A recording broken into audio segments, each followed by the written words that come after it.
स्वागत है आपका प्रोफेसर अरुण कुमार जी, नई परख के मंच पर एक बार फिर।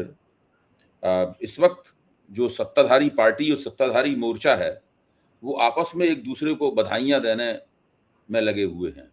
जिसको कहते हैं अपने मुंह मियां मिट्ठू बनना।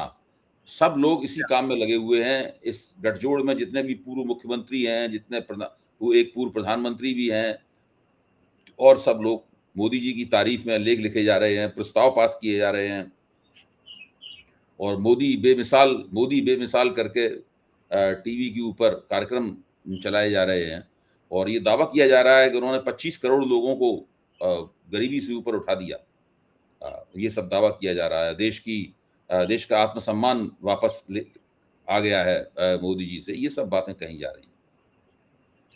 अच्छा, ठीक इससे पहले जब इन्होंने ये अपने मुंह मियां मिट्ठू बनने का कार्यक्रम चलाया था, उससे ठीक पहले सरकार ने, रिजर्व बैंक ने, वित्त मंत्रालय ने कुछ ऐसे कदम उठाए थे जिनका मकसद था कि अर्थव्यवस्था में कहीं ना कहीं से डॉलर्स आए। चाहे वो आई कम्युनिटीज को ध्यान में रखकर कदम उठाए गए हों या कुछ भी किया गया हो, 2-3 ऐसे कदम उठाए गए हैं। तो उसका मुख्य मकसद ये था, मोटे तौर पर समझ में आता है कि अर्थव्यवस्था में डॉलर्स की कमी है, तो जो विदेशी मुद्रा है, डॉलर्स का इनफ्लो, डॉलर्स अर्थव्यवस्था में वापस आए। अगर इसका सीधा मतलब ये है कि डॉलर्स की अर्थव्यवस्था में कुछ कमी हो गई है, जी हाँ। कदम उठाने पड़े, वरना इन कदमों को उठाने की क्या जरूरत थी। जी हाँ। तो वो ऐसा क्यों हुआ? आखिरकार इन्हें डॉलर क्यों चाहिए और डॉलर जी कम क्यों पड़े? ये एक प्रश्न है जिसका नई परख के दर्शक चाहते हैं कि आप थोड़ा उनके उनके इसकी पर रोशनी डालें। जी। देखिए, ऐसा है कि देश में जो फॉरेन एक्सचेंज होता है, यानी डॉलर हो गया, बाकी करेंसी हो गई, वो 2-3 तरह से होता है। एक तो आपका एक्सपोर्ट होता है गुड्स का, और इंपोर्ट होता है गुड्स का। आप कितना माल खरीद रहे हैं, कितना माल बेच रहे हैं। फिर सर्विसेज का है, कितनी सर्विसेज आप खरीद रहे हैं, कितनी सर्विसेज आप बेच रहे हैं। तो इसमें जब डेफिसिट हो जाता है तो इसका मतलब है कि आप बाहर वालों से ज़्यादा डिमांड कर रहे हैं, तो आपको ज़्यादा डॉलर चाहिए। और ज़्यादा जब डॉलर चाहिए तो फिर मतलब कि आपके जो फॉरेन एक्सचेंज के भंडार हैं वो कम होने लगते हैं।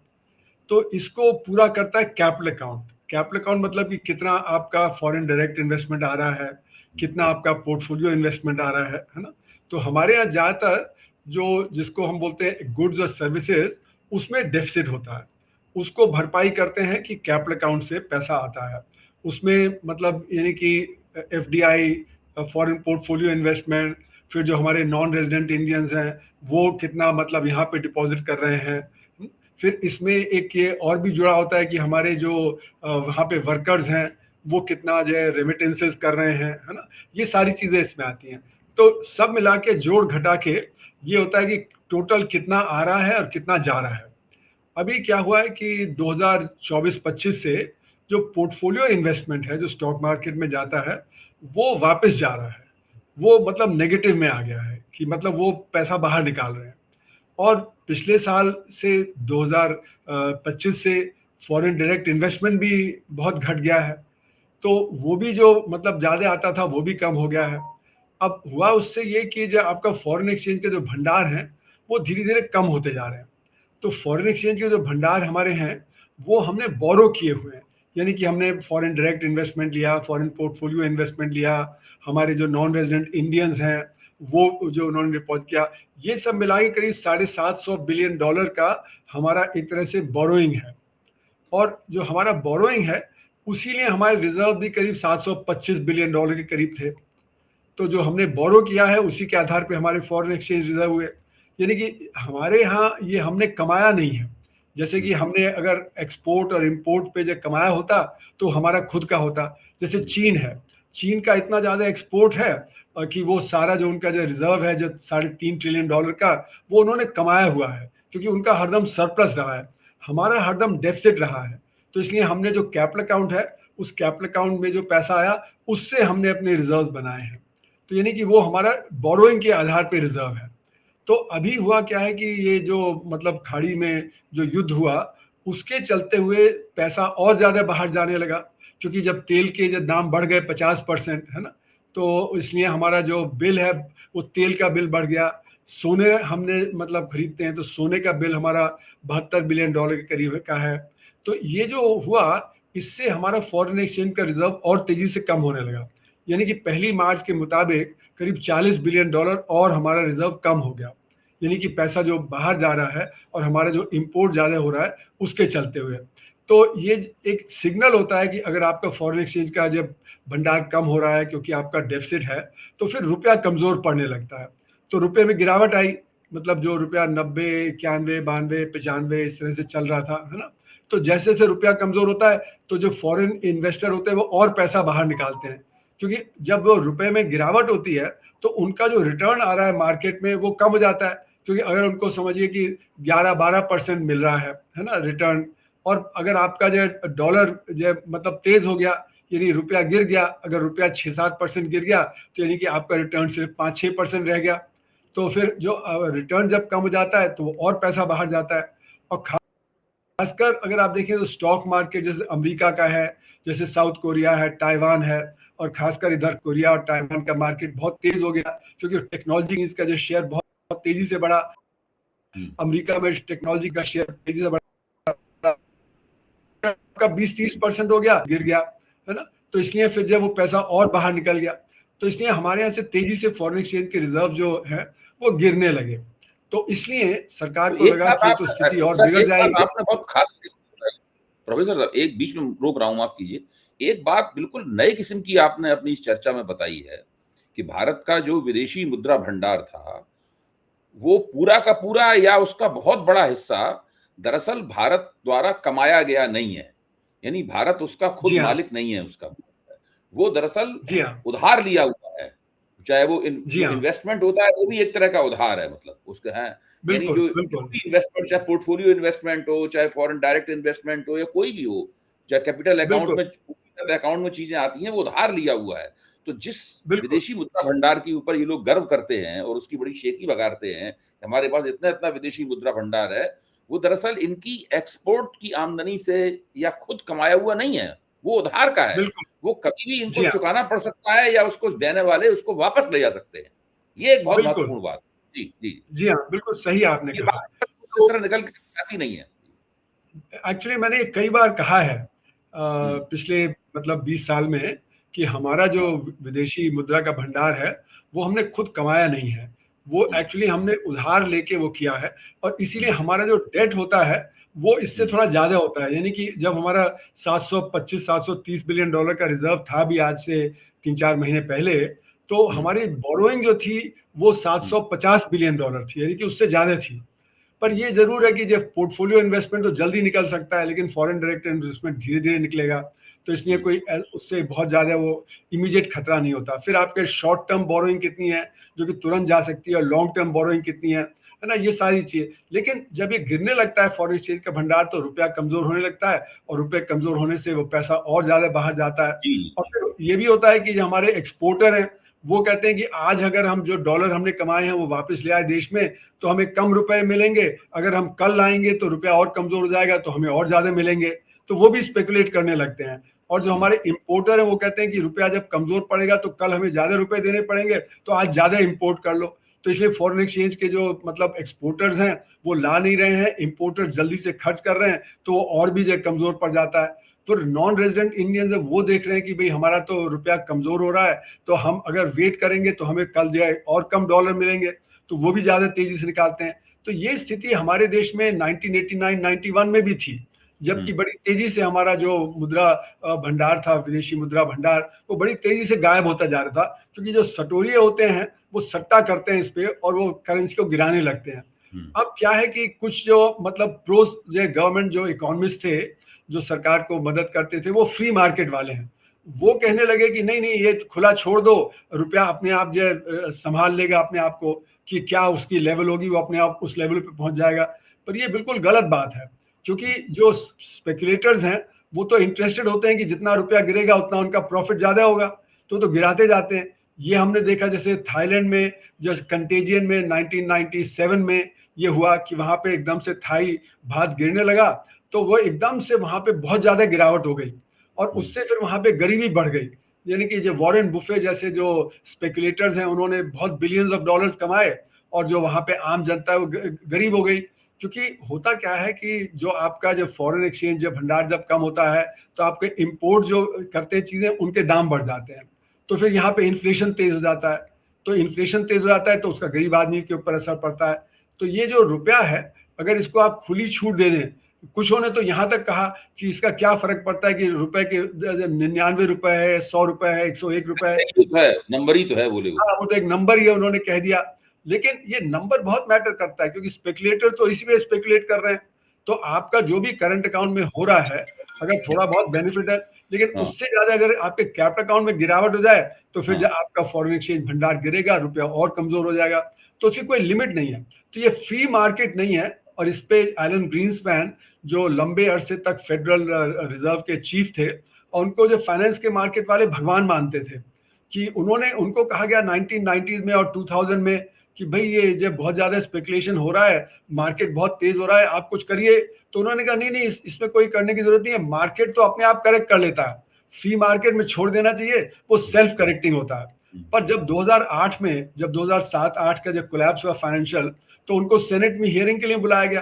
तो सेनेट में उन्होंने ओपनली कहा कि मैं गलत था, markets are not self correcting, और मेरा जो मॉडल था वो गलत मॉडल था। तो ये मार्केट सेल्फ करेक्टिंग नहीं होता, इसमें सरकार का इंटरवेंशन जरूरी होता है। इसीलिए सरकार ने कदम उठाए हैं। तो जैसे कि हमारा आरबीआई है, वो ये देख रहा है कि जो हम डॉलर रिलीज करते जाएं जिससे रुपया एकदम धड़ाम से ना गिरे। अगर वो डॉलर रिलीज नहीं करें तो जब रुपया और ज्यादा तेजी से गिरने लगेगा। तो रुपए को धीरे धीरे गिरने दे रहे हैं, ना कि एकदम धड़ाम से गिरने दे रहे हैं। तो अब वो इन्होंने कदम उठाए हैं कि भाई हम बाहर से फॉरेन एक्सचेंज को और अट्रैक्ट करें, बाहर से और पैसा आए, तो पोर्टफोलियो इन्वेस्टमेंट का हो, फॉरेन डायरेक्ट इन्वेस्टमेंट का हो, फिर जो नॉन रेजिडेंट जो है उनका जो पैसा हो, उनको कंसेशन दें। पर वो बहुत ही महंगा पड़ता है, क्योंकि उसमें आप जितने कंसेशन देंगे तो आप टैक्स की छूट देंगे तो आपको टैक्स कलेक्शन कम हो जाएगा, या अगर आप उनको इंटरेस्ट रेट बढ़ा देंगे तो आपका जो आउटफ्लो है जो इंटरेस्ट पेमेंट का वो बढ़ जाएगा। फिर जैसे एक इकोनॉमिस्ट हैं एक दो, उन्होंने कहा कि नहीं, हम लोग जो बायलैटरल इन्वेस्टमेंट ट्रीटी साइन की थी वो 2016 के बाद हमने चेंज कर दी। तो अब वो जब बाहर से जो कैपिटल आता है उसको मुश्किल आने लगी, तो इसलिए अब वो आना नहीं चाह रहा है। पर ये बात सही नहीं है, क्योंकि 2016 के बाद भी हमारे यहाँ फॉरेन डायरेक्ट इन्वेस्टमेंट तो बहुत आया। ये तो 2024 में जब पोर्टफोलियो इन्वेस्टमेंट वापस जाने लगा और 2025 में फॉरेन डायरेक्ट इन्वेस्टमेंट कम हो गया। तो ये ऐसा क्यों हो गया? 8 साल बाद उसका असर है। और अभी भी जो फॉरेन डायरेक्ट इन्वेस्टमेंट जो अभी मतलब बहुत कम हो गया है, या करीब करीब जीरो के बराबर हो गया है, तो उसमें जो हमारे जो अंदर आ रहा है डायरेक्ट इन्वेस्टमेंट वो बहुत तेज है, वो 80-90 बिलियन डॉलर है। और वो कम इसलिए हुआ है क्योंकि हमारे जो भारतीय हैं वो बाहर इन्वेस्ट बहुत कर रहे हैं। हाँ, वही मैं आपसे यही सवाल पूछना चाहता था इसी वजह से कि जो भारत से डॉलर बाहर जा रहा है जी हाँ। भारतीयों द्वारा, एक तो विदेशियों ने जो हमें डॉलर दिया था, हम पे उधार था, वो ले जा रहे हैं अपना, एक तो वो है।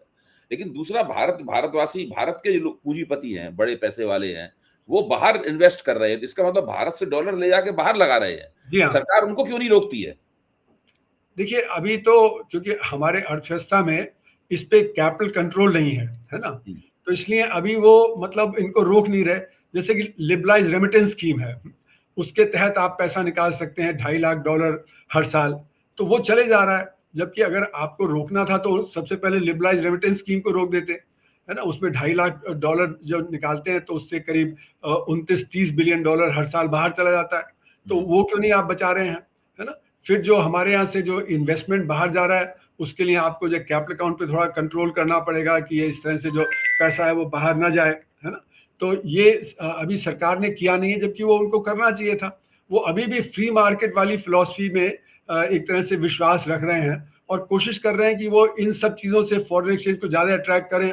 लेकिन अगर आप देखें, कंटेजियन जब हुआ था साउथ ईस्ट एशिया में 1997 में, तो सारी की सारी साउथ एशिया की इकोनॉमी धराशायी हो गई और उसमें मलेशिया एक बच गया, क्योंकि मलेशिया ने कैपिटल अकाउंट कंट्रोल लगा दिया। तो उस समय आईएमएफ ने और जो अमेरिका ने बहुत डांट लगाई मलेशिया को कि आप कैपिटल अकाउंट कंट्रोल लगा रहे हो तो आपकी अर्थव्यवस्था बहुत ही गड़बड़ा जाएगी। और वही आईएमएफ ने और अमेरिका ने 2 साल बाद प्रेज किया, उनको कहा कि आपने ही सही कदम उठाया, क्योंकि बाकी सबकी अर्थव्यवस्था तो गिर गई, मलेशिया की अर्थव्यवस्था नहीं गिरी। तो ये फ्री मार्केट वाले जो होते हैं ये फ्री मार्केट की दुहाई देते हैं, लेकिन सबको पता है कि फ्री मार्केट तो फेल कर जाता है। यहाँ पे तो सटोरिये होते हैं, जो बिलियनर्स होते हैं वही सट्टा करते हैं। कोई मैं और आप थोड़ी ना सट्टा करते हैं, हम थोड़ी ना कोई ये देखते हैं कि डॉलर का वैल्यू क्या है, उसके हिसाब से हम इन्वेस्टमेंट कर रहे हैं। या जो हमारे गरीब आदमी है वो तो ना तो डॉलर खरीदता है ना तो डॉलर बेचता है ना। तो गरीब आदमी के ऊपर असर पड़ता है, जबकि जो हमारा ये जो सटोरिये होते हैं ये इसको मैनिपुलेट करते हैं, वो अपने फायदे के लिए मैनिपुलेट करते हैं। तो इसलिए सरकार को कंट्रोल करना तो बहुत जरूरी है इसमें। तो सरकार को अभी उसको कंट्रोल करना चाहिए, लिबरलाइज रेमिटेंस स्कीम को कंट्रोल करना चाहिए। और जो काला धन है, काले धन के चलते हुए बहुत सारा पैसा बाहर जाता है। काले धन पे अगर कंट्रोल जाए तो ये बहुत सारा पैसा जो बाहर जाता है, बिलियंस ऑफ डॉलर्स, वो नहीं जाएगा। तो हमारे यहाँ जो कमी है फॉरेन एक्सचेंज की, उसका एक बड़ा कारण है कि जब ब्लैक इकोनॉमी के चलते हुए जो हमारे जब हवाला के जरिए बहुत सारा पैसा बाहर निकाल लिया जाता है, या जो पैसा हम जो अंडर इन्वॉइसिंग, ओवर इन्वॉइसिंग से जो हमारा ट्रेड में अर्निंग होती है वो वापस नहीं आता है। तो अगर मैंने $1 मिलियन का सामान बाहर भेजा तो मैं उसको दिखा दूंगा कि नहीं, मैंने तो $0.5 मिलियन का ही सामान भेजा है, और वहां पे जो $1 मिलियन पेमेंट हुआ उसमें से $0.5 मिलियन मेरे वहां पे जो टैक्स हेवन में जो बैंक अकाउंट में डिपॉजिट हो जाएगा। उसी तरह जो मैं इंपोर्ट कर रहा हूँ, इंपोर्ट में भी ऐसे ही होता है कि वहां भी ये पैसा बाहर निकाल लिया जाता है। कहते हैं कि नहीं हमने इतना इंपोर्ट किया है, और वो उसमें से जब बाकी जो पैसा है वो बाहर निकाल लेते हैं। तो अंडर इन्वॉइसिंग, ओवर इन्वॉइसिंग, हवाला, इनके चलते बहुत सारा पैसा हमारा देश से बाहर निकल जाता है। तो अगर काले धन की अर्थव्यवस्था पे भी अंकुश लग जाए तो हमारे पास फॉरेन एक्सचेंज की कमी नहीं रहेगी। तो यानी कि सरकार को जो करना चाहिए वो नहीं कर रही, और वो फॉरेन कैपिटल को इस समय कंसेशन दिए जा रही है, जो हमारे लिए बहुत महंगा पड़ेगा, और उससे भी रुकेगा नहीं। क्योंकि जो हमारा जो यहाँ पे जो इन्वेस्टर है वो देख रहा है कि बाहर 20-30% का रिटर्न मिल रहा है, यहाँ पे तो आपको मुश्किल से जो 4-5-6% का रिटर्न मिल रहा है, तो वो इसलिए पैसा बाहर निकाल रहा है। तो हम चाहे अपना इंटरेस्ट रेट बढ़ा दें थोड़ा बहुत, हम चाहे उनको जो थोड़ा कंसेशन दे दें, पर उससे बात रुकने वाली नहीं है। बात तो तभी रुकेगी जब जो हमारा जो रिटर्न है और बाहर वालों का रिटर्न है वो कहीं ना कहीं जो एक समान उस पे स्तर पे आ जाए। और उसके लिए मुझे लगता है कैपिटल अकाउंट के जो मूवमेंट है उस पर थोड़ा कंट्रोल लगाना, और लिबरलाइज रेमिटेंस स्कीम को रोकना, और काले धन की अर्थव्यवस्था पे अंकुश लगाना, ये जरूरी है।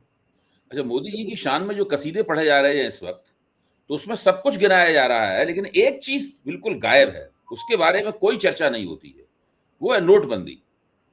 मतलब इन कसीदों को अगर पढ़ा जाए, और ये सब लोग, मतलब भाजपा के अंदर के लोग भी लिख रहे हैं, भाजपा के बाहर के लोग भी लिख रहे हैं, विशेषज्ञ लोग भी लिख रहे हैं, नॉन पॉलिटिशियन भी लिख रहे हैं, सब लिख रहे हैं, बोल रहे हैं, लेकिन उसमें कहीं भी आपको धोखे से भी एक शब्द का जिक्र नहीं मिलेगा। इसको कहते हैं नोटबंदी।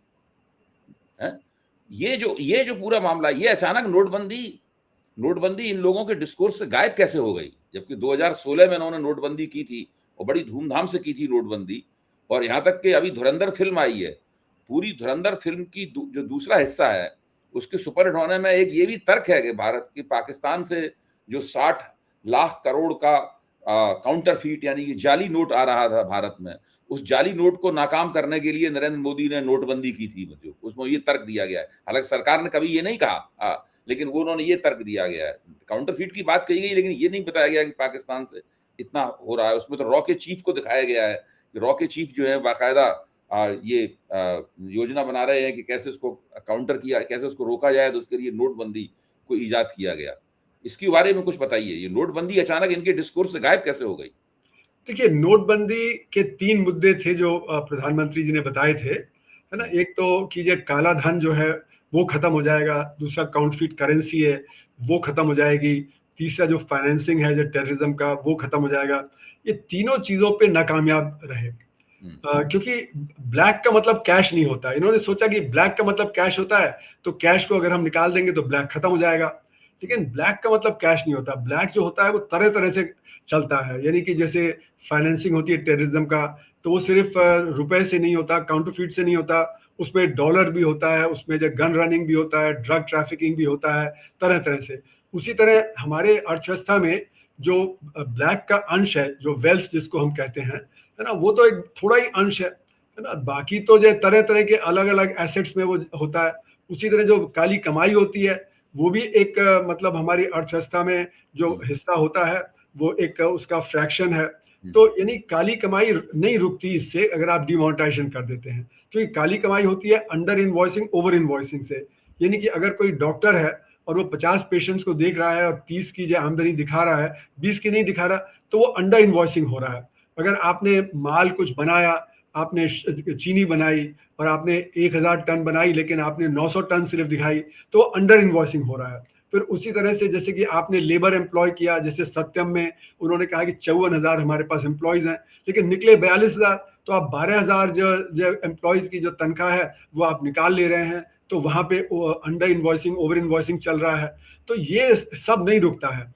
आप जो ब्लैक का कैश है उसको थोड़ा बहुत इमोबिलाइज कर लेंगे, लेकिन ब्लैक का कैश भी नहीं इमोबिलाइज हुआ, क्योंकि मैंने जो लेख लिखा था अपना ईपीडब्ल्यू में वो दिखाया था कि जनवरी 10 तक 98% से ज्यादा कैश जो है वो वापस आ गया था आरबीआई में। और फिर आरबीआई ने खुद अपने जो एनुअल रिपोर्ट में दिखाया कि 99.3% आ गया। तो इसलिए सारा का सारा कैश तो वापस आ गया।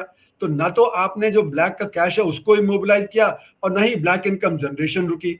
तो अगर आपने ब्लैक का कैश नहीं इमोबिलाइज किया, और समझिए अगर आप कर भी लेते तो एक साल के अंदर उतना कैश दोबारा जनरेट हो जाता, क्योंकि ब्लैक इनकम जनरेशन तो नहीं रुकती, अंडर इन्वॉइसिंग, ओवर इन्वॉइसिंग तो नहीं रुकता। तो बिल्कुल गलत धारणा थी कि ये ब्लैक का मतलब कैश है, इसलिए नोटबंदी होगी तो सारा ब्लैक का कैश जो ब्लैक वो सारा खत्म हो जाएगा। तो ब्लैक तो चलता ही नहीं रहा, वो बढ़ भी गया, क्योंकि उस समय 18 लाख करोड़ रुपए के करीब जो कैश था सर्कुलेशन में, और आज करीब 40 लाख करोड़ रुपया हो गया कैश सर्कुलेशन में। तो यूपीआई वगैरह जो लोग इस्तेमाल कर रहे हैं उसके बावजूद भी कैश की संख्या तो बढ़ती जा रही है। तो यानी कि कैश जो है वो तरह तरह से इस्तेमाल होता है, उसका ब्लैक से डायरेक्ट कोई ऐसा नहीं है कि डायरेक्टली वो उससे ब्लैक से जुड़ा हुआ है। तो क्योंकि वो फेल हो गया और उसका असर हमारी अर्थव्यवस्था पे उल्टा पड़ा, क्योंकि हमारा जो असंगठित क्षेत्र है जो कैश में डील करता है वो एकदम धराशायी हो गया। उसकी वजह से अर्थव्यवस्था में जबरदस्त गिरावट आ गई। और अगर आप देखें तो नवंबर 8 को ये हुआ, और नवंबर, दिसंबर, जनवरी, फरवरी, मार्च इसका हमारे ट्रेड पे, हमारे उत्पादन पे, इसका हमारे जो असंगठित क्षेत्र पे, सब पे बड़ा बुरा असर पड़ा। तो हमारी अर्थव्यवस्था की रेट ऑफ ग्रोथ उस समय नेगेटिव हो गई थी। तो ये हमारे ऑफिशियल आंकड़ों में आती नहीं है कि हमारी रेट ऑफ ग्रोथ उस समय नेगेटिव हो गई थी। तो इसलिए जो बुरा धक्का लगा हमारी अर्थव्यवस्था को, इसलिए ये जो है इस बात को ये दिखा नहीं रहे। और इसीलिए आपने देखा कि यूपी के इलेक्शन जो हुए नोटबंदी के बाद, उसमें तो नोटबंदी का जिक्र हुआ, लेकिन उसके बाद किसी इलेक्शन में नोटबंदी का जिक्र नहीं हुआ। तो ये कोई आज की बात नहीं है, ये अगर आप देखें तो जब 2017 के बाद नोटबंदी का जिक्र कभी भी नहीं किया बीजेपी ने कि वो उनकी कोई कामयाबी रही, क्योंकि उससे धक्का लगा। और हमारी अर्थव्यवस्था में एक ये तो धक्का लगा, इसके बाद जो गलत जीएसटी का धक्का लग गया, उसके बाद गलत एनबीएफसी का क्राइसिस आया वो, फिर उसके बाद जो पैंडेमिक के दौरान जो हमारा एकदम से लॉकडाउन किया उसका धक्का लगा। तो एक साथ 4 बड़े धक्के लगे हमारे असंगठित क्षेत्र पे, और असंगठित क्षेत्र तो वैसे ही कमजोर है, और जब धक्का लगता है तो और परेशानी में आ जाता है। इसीलिए मैं बार बार कहता हूं कि हमारा रेट ऑफ ग्रोथ नोटबंदी के बाद 6.5% नहीं, वो 2-2.5% से ज्यादा नहीं है।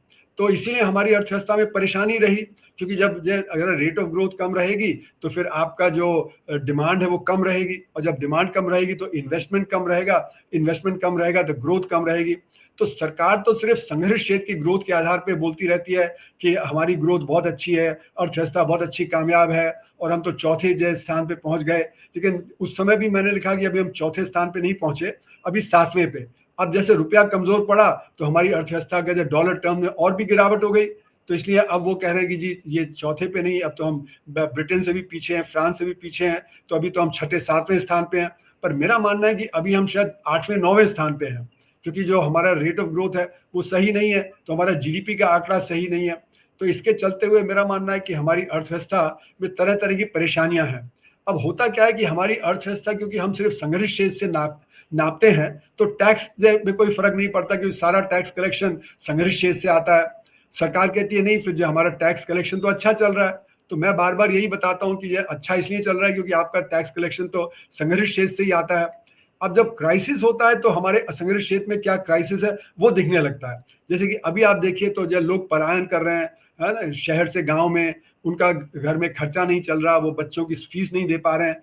तो ये क्राइसिस जो है वो नॉर्मल टाइम में तो छुपा रहता है, लेकिन पैंडेमिक के दौरान आपने देखा कि लाखों करोड़ों लोग ने पैदल चलना शुरू कर दिया, शहर से गांव में इतनी भरी धूप में अपना सामान खींचे हुए, बच्चों को गोदी में उठाए हुए, बिना खाना पानी के वो अपना चलने लगे, है ना। तो इस तरह का क्राइसिस है वो हमें दिखता है कि जो हमारा डेटा गलत है, और ये हमारे क्राइसिस के समय पे दिखता है। और इसीलिए अभी भी जब ये गल्फ का क्राइसिस आया, जब एनर्जी के दाम एकदम से 2-3 हज़ार रुपए बढ़ गए सिलेंडर के, और नोएडा में जैसे बताया, और जो ईस्ट श्रम पोर्ट में बताया कि आम जो असंगठित क्षेत्र का जो वर्कर है वो तो 10, 11, 12 हज़ार रुपए कमाता है, तो उसमें अगर 3 हज़ार उसका गैस में खर्च हो गया ज्यादा, तो उसके पास तो कुछ बचत ही नहीं बची। उसको तो जो मेरा मालिश करने वाला है वो कह रहा है मैं दिन में 1 बार खाना बनाता हूँ, 2 बार खाना नहीं बनाता जिससे गैस की बचत हो जाए, और सब्जी नहीं खरीदता हूँ, बच्चे की फीस नहीं दे पाया हूँ मैं।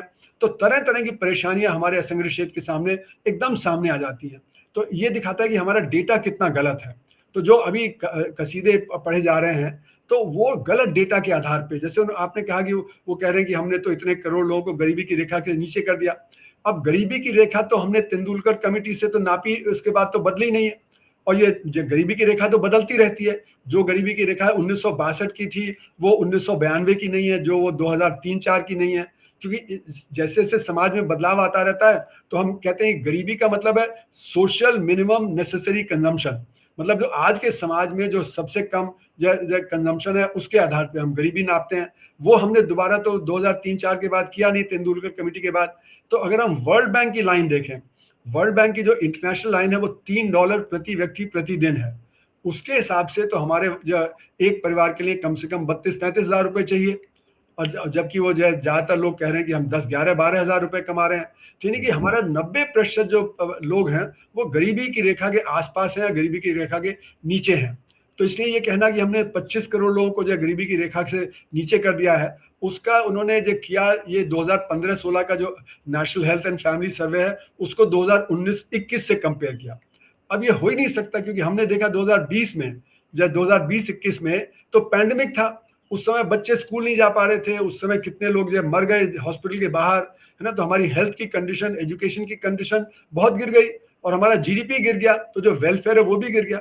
तो हमारे 2015-16 से कैसे 2020-21 में ये गरीबी से मतलब जो लोग का कम हो गए, ये हो ही नहीं सकता। तो ये डेटा जो खेल कर रहे हैं, जैसे कि ये जब इनका जो डेटा सही नहीं होता कंजम्पशन का तो उसको नहीं मानते, जब वो इनको लगता है कि ये डेटा अनएम्प्लॉयमेंट ज्यादा दिखा रहा है तो उसको नहीं मानते हैं। तो ये डेटा को ज्यादा मैनिपुलेट किया जा रहा है, और इसीलिए आईएमएफ ने भी कहा पिछले साल और पिछले साल कि हमारा जो नेशनल अकाउंट स्टेटिस्टिक्स है, जिससे हम जीडीपी नापते हैं, उसमें गड़बड़ी है, वो सही नहीं है, वो विश्वसनीय नहीं है। तो यही तो हम लोग बार बार कह रहे हैं कि हमारा डेटा जो है वो विश्वसनीय नहीं है। बहुत बहुत धन्यवाद प्रोफेसर साहब। कम से कम 2 ऐसी बातें हैं जिनका पहले भी आप स्पष्टीकरण दे चुके हैं, लेकिन नई परिस्थितियों में नए सिरे से बात को कहना पड़ता है।